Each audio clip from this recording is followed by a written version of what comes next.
కలియుగాంతం దగ్గర పడిందా? బ్రహ్మంగారి కాలజ్ఞానం నిజం కాబోతోందా?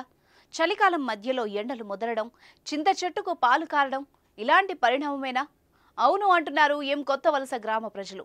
ఆ ఊళ్ళో 25 సంవత్సరాల వయసున్న చింత చెట్టు అది.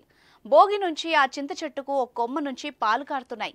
ఇది మంచికా చెడుకా అని గ్రామస్తులు ఆశ్చర్యంతో పరిశీలించి చూస్తున్నారు. గజం కేవలం 500 రూపాయలతో 1210 గజాల భూమి కేవలం 6 లక్షలు మాత్రమే. విజయనగరం జిల్లా గజపతి నగరం మండలం ఎం కొత్తవలస గ్రామంలో పొట్నూరు బంగారు నాయుడు కళ్ళలో ఓ చింత చెట్టు ఉంది. ఆ చెట్టు వయసు సుమారు 25 సంవత్సరాలు. ఆ చింత చెట్టుకు ఓ కొమ్మ నుంచి పాలు కారుతూ ఉండడం ఆ ప్రాంతంలో వింతగా మారింది. చుట్టుపక్కల ప్రాంతాల నుంచి ప్రజలు ఆ వింతను చూడ్డానికి తరలి వస్తున్నారు. పాల రూపంలో ఉన్న ద్రవం రుచి చూడగా అది కషాయం వలె ఉందని అంటున్నారు.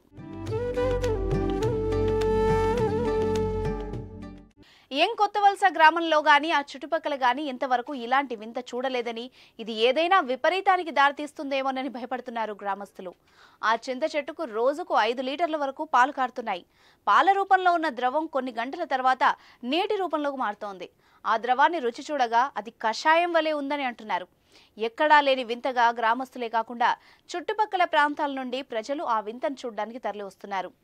బ్రహ్మంగారు కాలజ్ఞానంలో చెప్పిన ప్రకారం చింత చెట్టుకు పాలు కారడం వింతగా భావిస్తున్నారు కొత్తవలస గ్రామ ప్రజలు.